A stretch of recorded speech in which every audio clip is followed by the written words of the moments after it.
নমস্কাৰ বন্ধুসকল, মোৰ আন এটা ভিডিঅ'লৈ আপোনালোকক সকলোকে আদৰণি জনাইছোঁ। আজি আৰু এটা নতুন বিষয়বস্তু লৈ আপোনালোকৰ সন্মুখত উপস্থিত হৈছোঁ।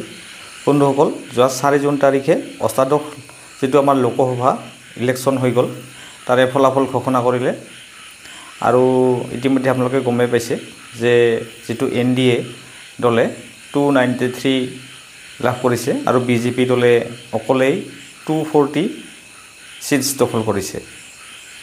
তাৰ বিপৰীতে যিটো ইণ্ডিয়া এলায়েন্স তেওঁলোকে পাইছে 233 আৰু অন্যান্যসকলে 18খন আসন লাভ কৰিছে।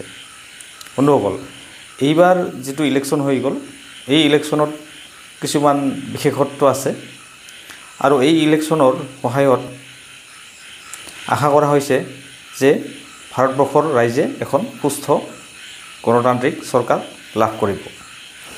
এইবাৰৰ ইলেকশ্যনৰ যিবিলাক তাৎপৰ্য আছিলে, কি পইণ্টছ আছিলে অৰ্থাৎ ফলাফলৰ, সেইবোৰ আমাৰ দৃষ্টিত এনেকুৱা।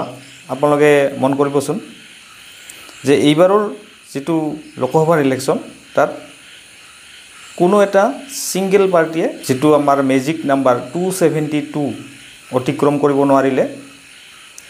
গতিকে এটা মিত্ৰজোঁটৰ চৰকাৰ হ'ব আৰু যদি কোনোবা পাৰ্টীয়ে তেওঁলোকৰ কিবা কাৰণত সমৰ্থন উঠাই লয়, তেতিয়াহ'লে হয়তো চৰকাৰখন নীতিকিবও পাৰে।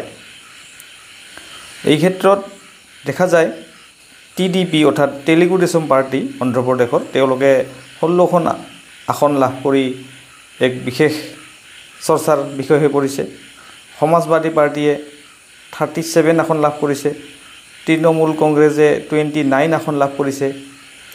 জনতা দল ইউনাইটেড তেওঁলোকে লাভ কৰিছে 12খন আসন। এইদৰে দেখা যায় যে যিবিলাক ৰিজিয়নেল পাৰ্টি অৰ্থাৎ স্থানীয় দল, তেওঁলোকে এক ডাঙৰ প্ৰত্যাহ্বানৰ সৃষ্টি কৰিছে আৰু তেওঁলোকে এটা ডাঙৰ গুৰুত্ব লাভ কৰিছে। এওঁলোকক ওলাই কৰি ইণ্ডিয়া এলায়েন্সে হওক বা NDA হওক, কোনেও শাসনত তিষ্ঠি থাকিব নোৱাৰিব। এইবুলি আন এটা গুৰুত্বপূৰ্ণ দেখা গৈছে যে বহুতকেইটা হেভিৱেট প্ৰাৰ্থী অৰ্থাৎ যিবিলাকৰ আমি সততে নাম শুনা পাই থাকোঁ, যেনে স্মৃতি ইৰাণী, প্ৰাক্তন কেন্দ্ৰীয় মন্ত্ৰী, তেওঁ আমেথিত এইবাৰ হাৰিব লগা হ'ল।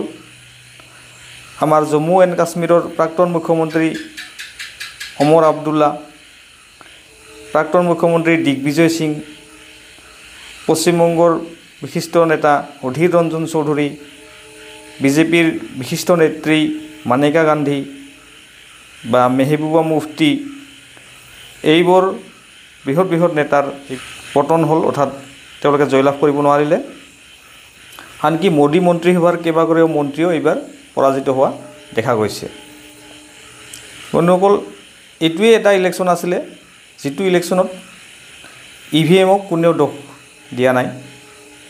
ইয়াতে সকলোৱে এটা আনন্দ ফূৰ্তি কৰিছে যে BJPয়ে বেছি আসন পৰা নাই বা NDA বেছি আসন লাভ কৰা নাই, সেইকাৰণে কংগ্ৰেছে ফূৰ্তি কৰিছে বা তেওঁলোকৰ দলে ইণ্ডিয়া এলায়েন্সে ফূৰ্তি কৰিছে। আকৌ NDA যিহেতু তেওঁলোকে চৰকাৰ গঠন কৰিব পাৰিছে 293 আসন লৈ, গতিকে সেই ক্ষেত্ৰত তেওঁলোকেও ফূৰ্তি বা আনন্দ উৎসৱ কৰিছে। এইবাৰেই এনে এটা ইলেকশ্যন য'ত BJP দল আৰু কংগ্ৰেছ দল দুয়ো দলে তেওঁলোকৰ মুখ্য কাৰ্যালয়ত ফটকা ফুলাই আনন্দ উল্লাস কৰা দেখা গৈছে।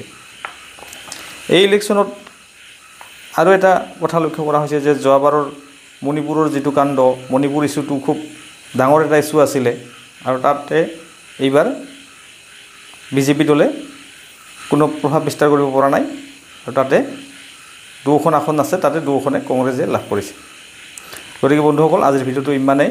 আপোনালোকৰ দৃষ্টিত এইবাৰৰ লোকসভাৰ ইলেকশ্যনৰ যদি আৰু কিবা গুৰুত্বপূৰ্ণ কথা লক্ষ্য কৰিছে, কি পইণ্টছ লক্ষ্য কৰিছে, আপোনালোকে জনাবচোন কমেণ্ট কৰি। ধন্যবাদ।